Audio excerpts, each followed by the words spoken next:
Assalamualaikum warahmatullahi wabarakatuh. Perkenalkan, nama saya Feral Andrian Pradipa dengan NIM 23338065. Adapun tujuan saya untuk membuat video ini adalah pemenuhan tugas UAS dengan mata kuliah pengujian dan karakteristik material. Yang akan saya bahas hari ini adalah yaitu membahas isi dari analisis uji tarik dan metalografi sifat mekanik besi tuang kelabu yaitu FC20 dengan proses heat treatment. Perkembangan ilmu pengetahuan saat ini telah membawa dampak yang begitu besar bagi perkembangan teknologi seiring dengan kemajuan dalam dunia industri, terutama industri di bidang otomotif dan permesinan. Berbagai kebutuhan terhadap material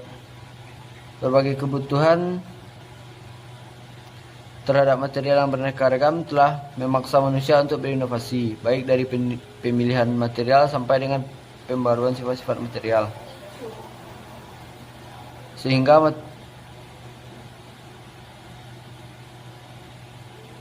material logam yang paling banyak digunakan di dunia industri adalah baja, karena baja memiliki keunggulan yaitu kekuatan yang tinggi. Pada perkembangannya, penggunaan material baja diimbangi dengan semakin banyaknya penggunaan material besi cor. Hal ini terjadi karena besi cor memiliki beberapa keunggulan dibandingkan baja. Itu merupakan bahan yang relatif murah dan juga memiliki sifat mampu cor yang sangat baik. Besi cor pada dasarnya merupakan paduan autentik dari besi dan karbon. Dengan demikian, temperatur lelehnya relatif lebih rendah, yaitu sekitar 1200 derajat Celcius. Temperatur leleh yang rendah sangat menguntungkan karena mudah dicairkan.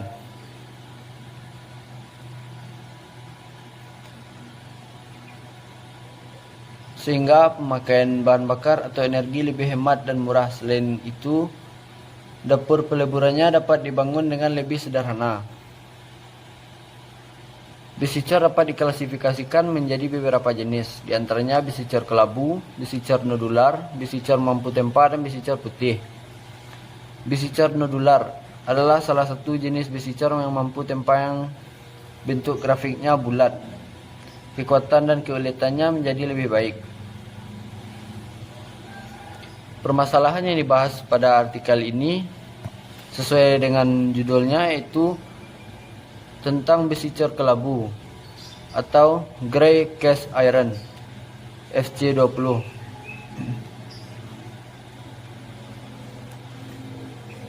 Perbedaan sifat mekanis tarik pada besi cor kelabu atau grey cast iron FC20 sebelum dan sesudah pengujian berlangsung, dan perubahan struktur makro sebelum dan sesudah pengujian.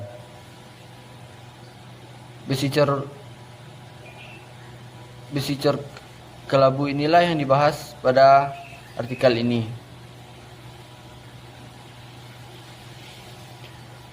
Selain besi cor FC20, ada sedikit pembahasan yaitu tentang besi cor nodular yang dibahas pada artikel ini.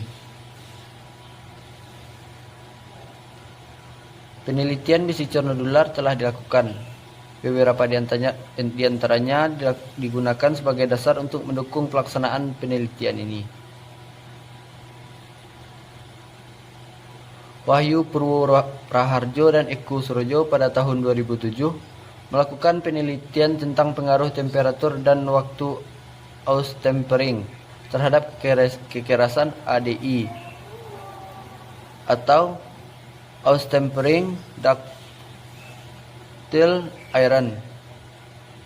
Hasil dari austempering FCD55. Penelitian ini menggunakan besi cor nodular FCD55 dengan kekuatan tarik sekitar 55 kg per milimeter kuadrat. Besi cor nodular merupakan bahan baku yang sering digunakan dalam proses pengecoran logam selain besi cor kelabu.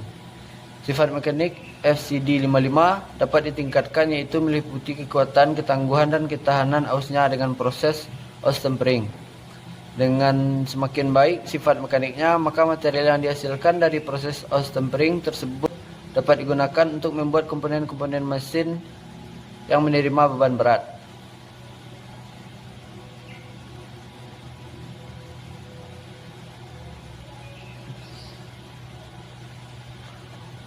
Pramono pada tahun 2011 melakukan pengujian karakteristik mekanik proses hardening baja ISE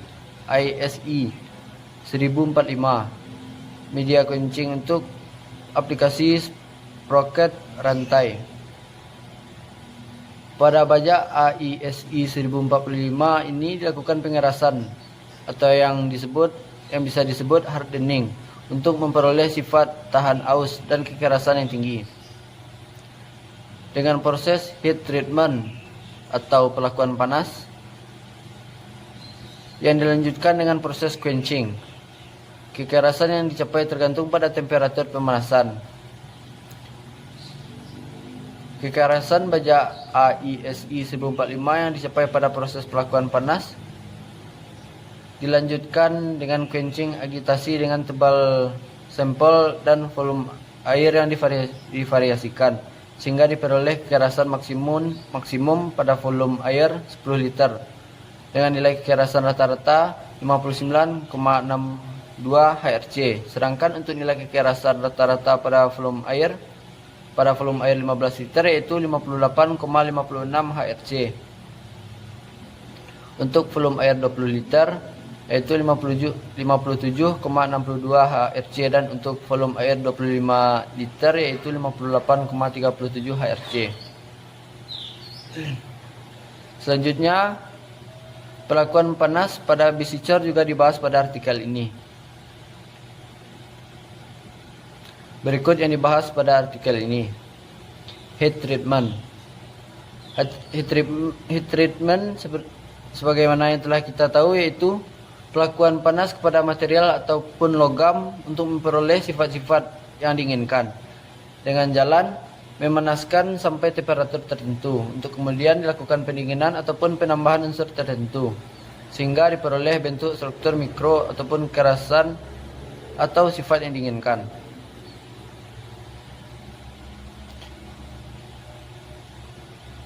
Melalui pelakuan panas yang tepat, tegangan dalam dapat dihilangkan. Besar butir diperbesar atau diperkecil.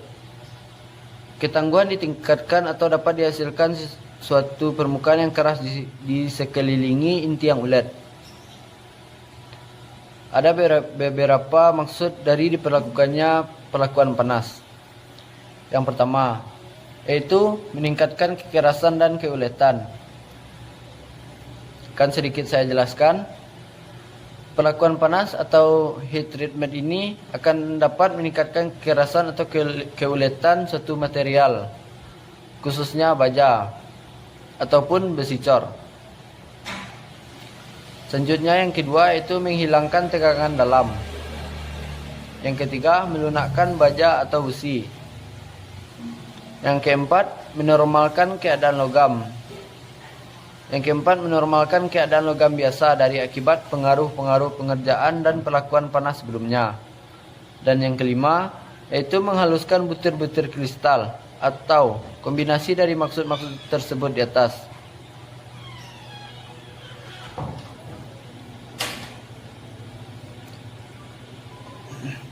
Pada artikel ini juga dibahas tentang hardening.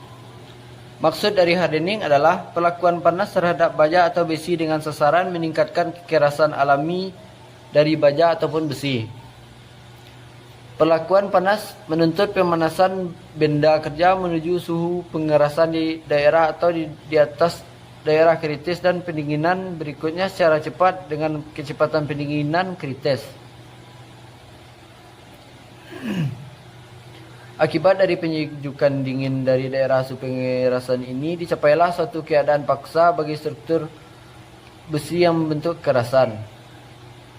Oleh karena itu, maka proses pengerasan ini disebut juga pengerasan kejut atau pencelupan langsung kekerasan yang tercapai pada kecepatan pendinginan kritis atau yang bisa disebut Martenset. Ini diiringi dengan kerapuan yang besar dan tegangan pengejutan. Pada setiap operasi perlakuan panas, laju pemanasan merupakan faktor yang penting. Panas merambat dari luar ke dalam dengan kecepatan tertentu. Bila pemanasan terlalu cepat, bagian luar akan jauh lebih panas dari bagian dalam. Oleh karena itu, kekerasan di bagian dalam benda akan lebih rendah daripada di bagian luar. Dan ada nilai batas tertentu. Selanjutnya, saya akan membahas tentang quenching. Quenching dimaksud sebagai proses pendinginan setelah mengalami pemanasan. Media quenching dapat berupa oli, air garam, dan lain-lain sesuai dengan material yang di quenching, di mana kondisi sangat mempengaruhi tingkat kekerasan. Pada quenching, proses yang paling cepat akan menghasilkan kekerasan tertinggi.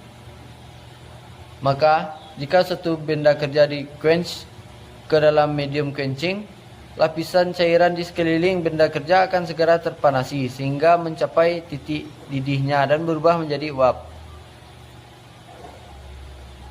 Berikut akan saya jelaskan 3 tahap-tahap pendinginan. Yang pertama, tahap A, yaitu vapor blanket stage. Pada tahap ini, benda kerja akan segera dikelilingi oleh lapisan uap yang terbentuk dari cairan pendingin yang menyentuh permukaan benda. Uap yang terbentuk menghalangi cairan pendingin menyentuh permukaan benda kerja. Sebelum terbentuk lapisan uap, permukaan benda kerja mengalami pendinginan yang sangat intensif. Maka, dengan adanya lapisan uap akan menurunkan laju pendinginan karena lapisan terbentuk dan akan berfungsi sebagai isolator. Pendinginan dalam hal ini terjadi efek radiasi melalui lapisan uap. Lama-kelamaan akan hilang oleh cairan pendingin yang mengelilinginya. Kecepatan menghilangkan lapisan uap makin besar jika viskositas cairan makin rendah. Jika benda kerja didinginkan lebih lanjut, panas yang dikeluarkan oleh benda kerja tidak cukup untuk tetap menghasilkan lapisan uap. Dengan demikian, tahap B dimulai.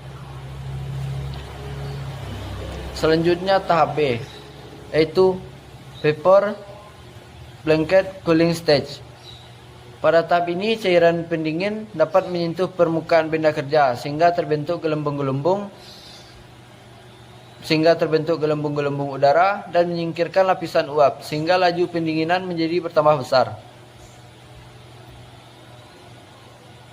Selanjutnya, tahap ketiga, yaitu tahap C, yaitu liquid cooling stage. Pada tahap C dimulai jika pendidihan cairan pendingin sudah berlalu sehingga cairan pendingin tersebut pada tahap ini sudah mulai bersentuhan dengan seluruh permukaan benda kerja. Pada tahap ini pula pendinginan berlangsung secara konveksi, karena itu laju pendinginan menjadi rendah pada saat temperatur benda kerja turun.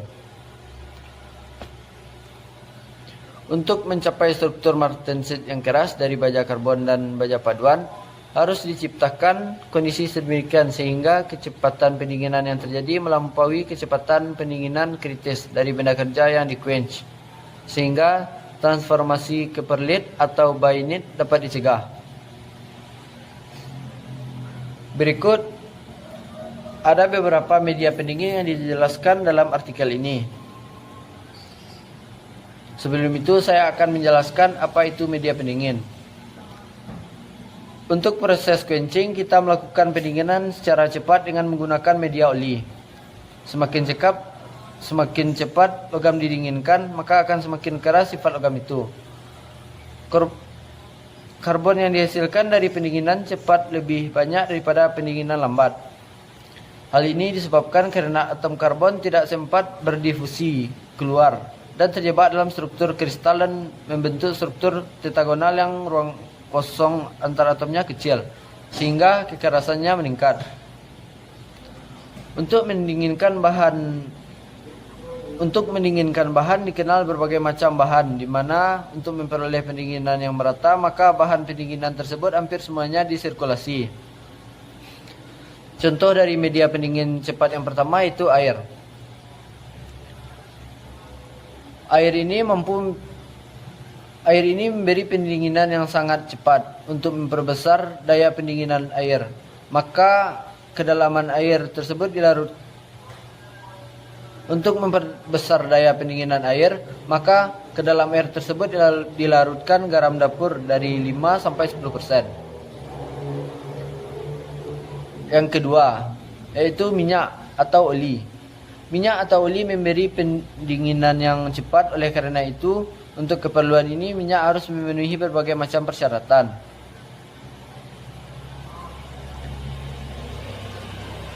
Yang ketiga, yaitu udara. Udara memberi pendinginan yang perlahan-lahan. Udara tersebut ada yang disirkulasi dan ada pula yang tidak disirkulasi. Yang keempat, yaitu garam. Garam memberi pendinginan yang cepat dan merata. Garam tersebut terutama digunakan untuk proses hardening. Sebagaimana yang telah dibahas tadi, proses hardening adalah proses pengerasan bahan. Dengan pengerjaannya itu dengan cara ditempa. Selanjutnya yang akan saya bahas yaitu holding time atau waktu tahan. Holding time ataupun waktu tahan dilakukan untuk mendapatkan kekerasan maksimum dari suatu bahan pada proses quenching dengan menahan pada temperatur pengerasan untuk memperoleh pemanasan yang homogen sehingga struktur autensinya homogen. Pada proses carburizing, holding time sangat diperlukan untuk menghasilkan kelarutan karbon pada vesicor. Semakin lama holding time-nya, maka semakin banyak karbon yang berdifusi dengan besi. Selanjutnya, artikel ini juga membahas beberapa prosedur uji tarik. Yang pertama, menyiapkan besi tuang kelabu FC20 sebanyak 3 buah sebagai benda uji tarik ataupun sebagai spesimen.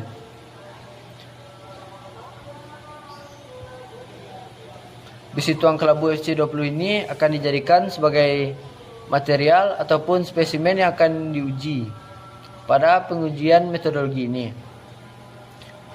Yang kedua,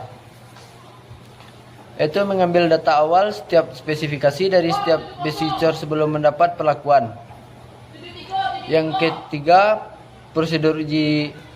dari prosedur uji tarik ini adalah menaruh benda uji pada pegangan atau grip.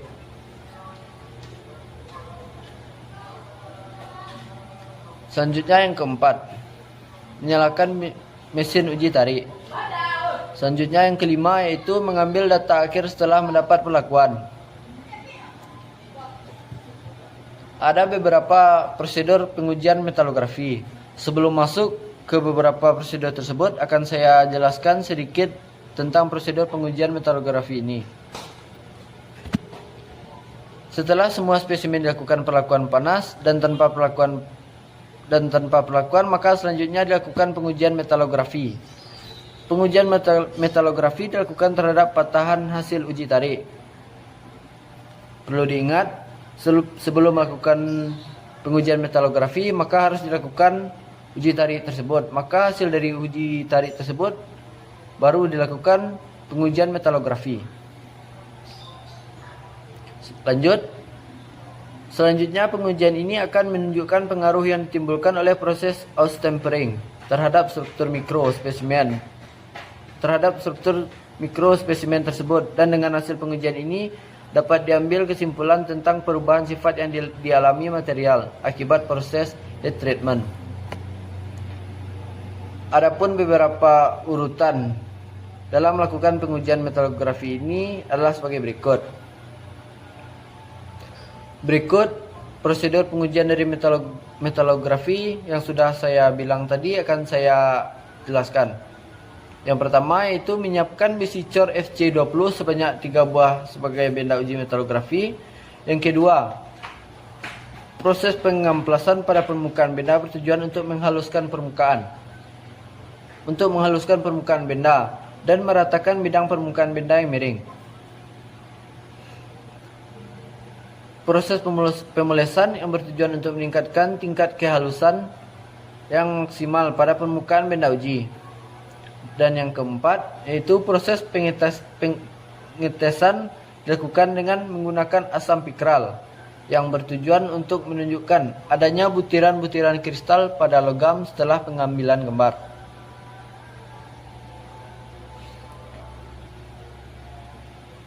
Maka hasil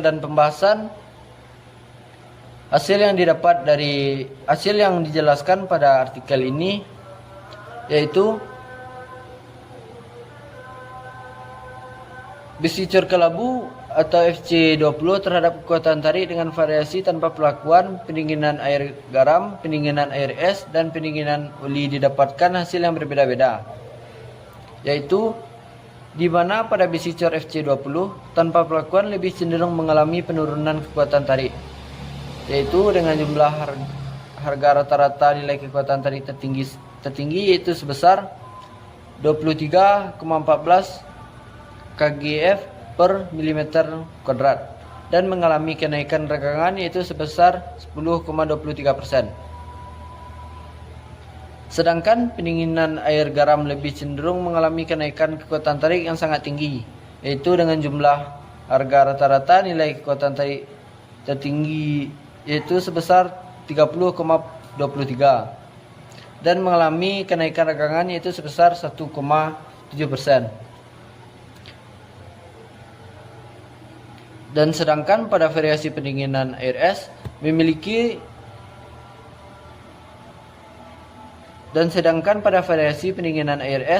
rata-rata nilai kekuatan tarik tertinggi yaitu sebesar 27,75%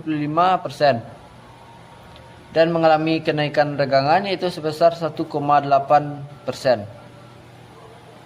Dan pada variasi pendinginan oli, hasil kekuatan tariknya naik lebih tinggi bila dibandingkan dengan pendinginan air es, yaitu dengan rata-rata nilai kekuatan tarik tertinggi sebesar 29 dan mengalami penurunan regangan yaitu sebesar 1,6%.